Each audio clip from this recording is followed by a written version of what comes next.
और अब आज आपको दिखाते हैं बंगाल जीतने का सीक्रेट प्लान। मैं हूं आपके साथ आशा झा। बंगाल के बैटल को जीतने के लिए सियासी रस्साकशी शुरू हो चुकी है। बिहार की बम्पर जीत के बाद बीजेपी का जोश आई है। बीजेपी अब हार्डकोर हिंदुत्व और विकास के एजेंडे के साथ बंगाल बैटल में उतरने की तैयारी में है। तो 3 बार बंगाल की सत्ता पर काबिज रही ममता बनर्जी भी सॉफ्ट हिंदुत्व वाले कार्ड के जरिए हिंदू वोट बैंक को साधने में जुटी हैं। ऐसे में सवाल ये कि 2026 के रण में हिंदू वोटर किस खेमे में जाएगा? क्या बीजेपी ममता के हिंदू वोट में सेंध लगा पाएगी? क्या बीजेपी का हिंदुत्व कार्ड चल पाएगा? एक रिपोर्ट के जरिए समझिए।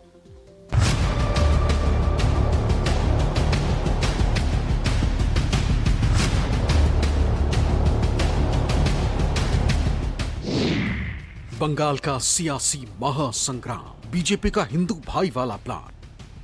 कोई सच्चा हिंदू ममता जी का साथ नहीं है। ममता ने नई रणनीति अपनाई। किस मोड़ पर आई बंगाल की लड़ाई? आम हिंदू, आम मुस्लिम, आम सिख, आम ईसाई। 2026 चुनाव में एसआईआर का चिन्ह क्या वोटर्स को करेगा छिन्न भिन्न? 1 करोड़ से ज्यादा वोटर डिलीट हो जाएगा तो ममता बनर्जी कैसे जीतेगी? बिहार में बम्पर जीत मिलने के बाद ही बीजेपी कार्यकर्ताओं को प्रधानमंत्री नरेंद्र मोदी ने नया टारगेट बता दिया और वो टारगेट था पश्चिम बंगाल का 2026 विधानसभा चुनाव। अब भाजपा आपके साथ मिलकर पश्चिम बंगाल से भी जंगल राज को उखाड़ फेंकेगी। अपने संदेश के साथ ही पीएम मोदी और बीजेपी ने अपने इरादे साफ कर दिए थे। बंगाल के बैटल को जीतने के लिए बीजेपी पूरा जोर लगा रही। एसआईआर, घुसपैठिया और बंगाल में ममता राज बना जंगल राज के मुद्दे के साथ साथ बीजेपी हिंदू हिंदू भाई भाई वाला कार्ड भी खेल रही और पश्चिम बंगाल की ममता सरकार पर हिंदू विरोधी होने का आरोप लगा रही। 1,10,000 रुपया देकर पुलिस लगा कर किया।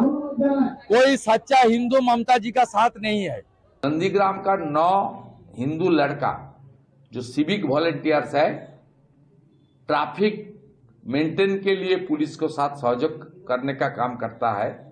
ये 9 लोग को 9,000 रुपया ओनली सैलरी, अपने घर से 50, 70, 60, 40, 50, 60 किलोमीटर दूर, 100 किलोमीटर भी दूर है। एगरा यहाँ से कम 100 के आसपास होगा, 70-80 होगा। ये लोग को ट्रांसफर कर दिया है। एक ही हिंदू का ऊपर अत्याचार है। हिंदू विरोधी सरकार का काम इस तरीके से, देखिए 9 आदमी, यहाँ बहुत मुस्लिम लड़का भी काम करता है, उनके ऊपर टच नहीं किया। ढूंढ ढूंढ के हिंदू लड़का के ऊपर अत्याचार कर रहा है। ये हिंदू लोग इसको सहन नहीं करेगा। पश्चिम बंगाल में अब तक बीजेपी हिंदुत्व और विकास के मुद्दे की चासनी परोसती रही है, लेकिन बीजेपी का हिंदू कार्ड लोकसभा चुनाव में इसकी रणनीति के मुताबिक नहीं चल सका। बावजूद इसके बीजेपी इस बार भी हिंदुत्व मुद्दे को लेकर जोर शोर से उठा रही है।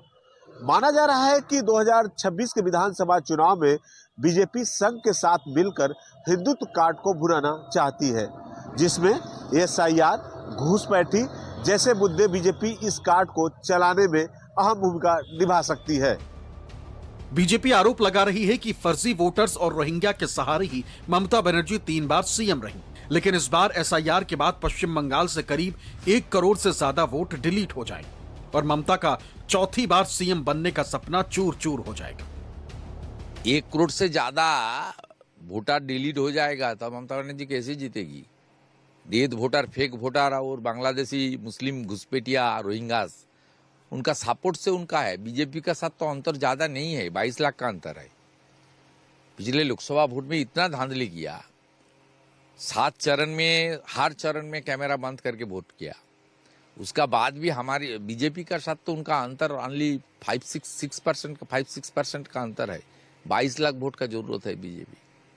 ये तो एसआईआर साफ सुथरा वोटर लिस्ट बन जाएगा तो पहले ही आउट हो जाएगा, सेमीफाइनल में आउट हो जाएगा। एसआईआर इज सेमीफाइनल आउट हो जाएगा तो फाइनल से कैसे लड़ेगा? और पता है, गणित उनकी पता है,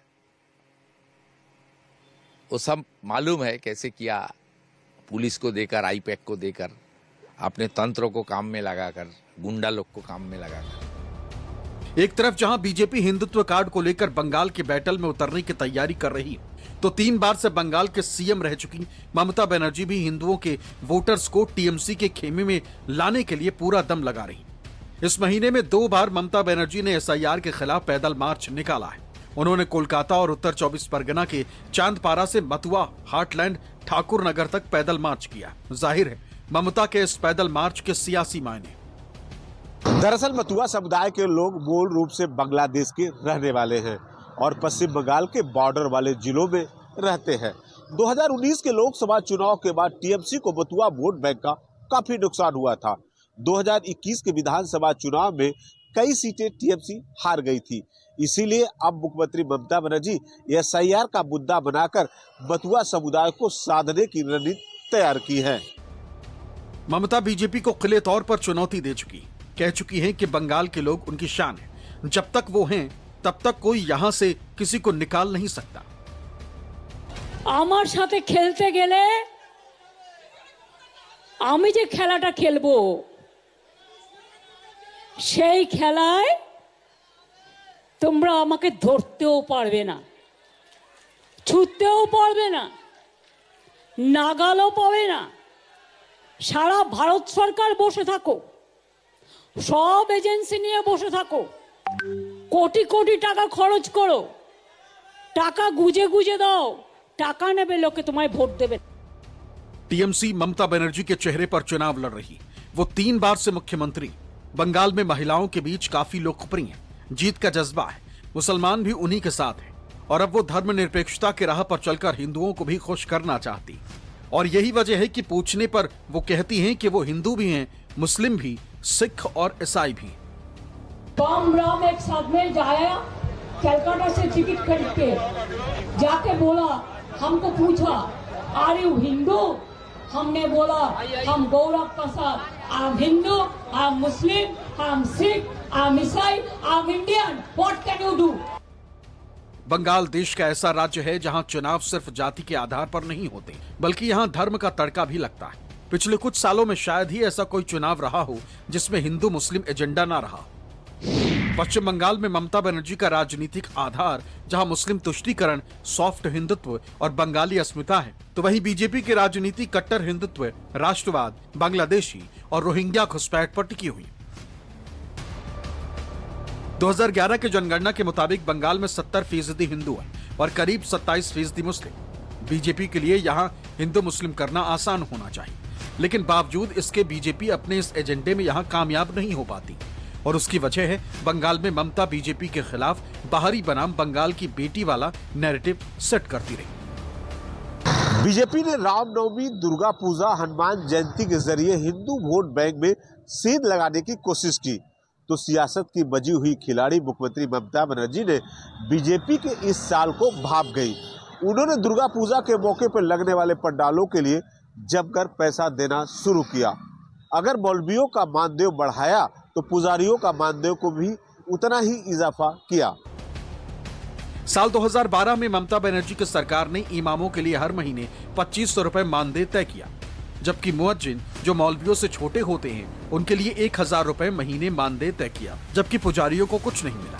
लोकसभा चुनाव के बाद 2020 में ममता ने इमामों और मुअज्जिन का मानदेय नहीं बढ़ाया, जबकि पुजारियों के लिए 1000 रुपए मानदेय तय किया और 2023 में तीनों के मानदेय में बढ़ोतरी की। इमामों का मानदेय बढ़कर 3000 रुपए महीना, मुअज्जिन के लिए 1500 रुपए तो पुजारियों का मानदेय बढ़ाकर 1500 किया गया। जाहिर है 2021 के चुनाव में ममता बनर्जी को इसका फायदा भी हुआ। वैसे ममता का सॉफ्ट हिंदुत्व, बंगाली अस्मिता और मुस्लिम तुष्टीकरण वाला कार्ड पिछले 3 बार से काम कर रहा है और यही वजह है कि 2011 से लेकर 2021 तक ममता लगातार बंगाल के सत्ता पर काबिज है। पिछले 3 बार के विधानसभा चुनाव परिणामों पर नजर डाले तो 2021 में टीएमसी ने 215 सीटें जीती और उसका वोट परसेंटेज 48.0% रहा। तो वहीं 2021 में बीजेपी की सीटों में भी इजाफा हुआ। बीजेपी ने 77 सीटें जीती, उसका वोट परसेंटेज भी बढ़कर 37.9% हुआ, जबकि कांग्रेस और लेफ्ट के खाते में कोई सीट नहीं आई। इनका वोट परसेंटेज भी काफी गिरा। कांग्रेस को जहां 2.9% वोट मिले तो वहीं लेफ्ट को 5.3%। 2016 में टीएमसी ने 211 सीटें जीती, वोट परसेंटेज 44.9% रहा, जबकि बीजेपी ने महज 3 सीटें जीती। वोट शेयर 10.1% रहा। कांग्रेस ने 2016 में 44 सीटों पर कब्जा किया, वोट शेयर 12.4% रहा। लेफ्ट ने 32 सीटें जीती, वोट शेयर 26.6% रहा। 2011 में टीएमसी ने 184 सीटें जीती, वोट शेयर 38.9% रहा, जबकि बीजेपी को कोई सीट नहीं मिली, वोट परसेंटेज 4% रहा। कांग्रेस ने 2011 में 42 सीटें जीती, वोट शेयर 9.9% रहा, जबकि लेफ्ट ने 62 सीटें जीती और वोट शेयर 41.1% रहा। जाहिर है, जैसे जैसे विधानसभा चुनाव होते गए, ममता की पार्टी तृणमूल कांग्रेस का बंगाल में वर्चस्व बढ़ता चला गया। न सिर्फ ममता बनर्जी सीटों में दूसरे सियासी दलों से आगे निकलती गई, बल्कि टीएमसी का वोट परसेंटेज भी चुनाव दर चुनाव बढ़ता चला गया। 2011 की जनगणना के मुताबिक पश्चिम बंगाल की कुल आबादी 9 करोड़ 10 लाख है। इनमें से 6 करोड़ 41 लाख हिंदू हैं, तो वहीं मुस्लिमों की संख्या 2 करोड़ 46 लाख है, जबकि अन्य की संख्या 25 लाख है। मतलब 9 करोड़ से ज्यादा आबादी में 70.54% हिंदू हैं, 27.01% मुस्लिम हैं, जबकि 2.45% अन्य की आबादी। जाहिर है, ममता बनर्जी को सिर्फ मुस्लिमों को ही नहीं बल्कि हिंदुओं का भी बड़े पैमाने पर साथ लगातार मिलता रहा। ऐसे में सवाल यह है, क्या इस बार भी ममता का सॉफ्ट हिंदुत्व वाला कार्ड काम करेगा? क्या इस बार फिर हिंदू वोटर्स ममता पर भरोसा जताएंगे, या फिर बीजेपी के हिंदुत्व और विकास वाले एजेंडे पर हिंदू वोटर्स भरोसा करेंगे?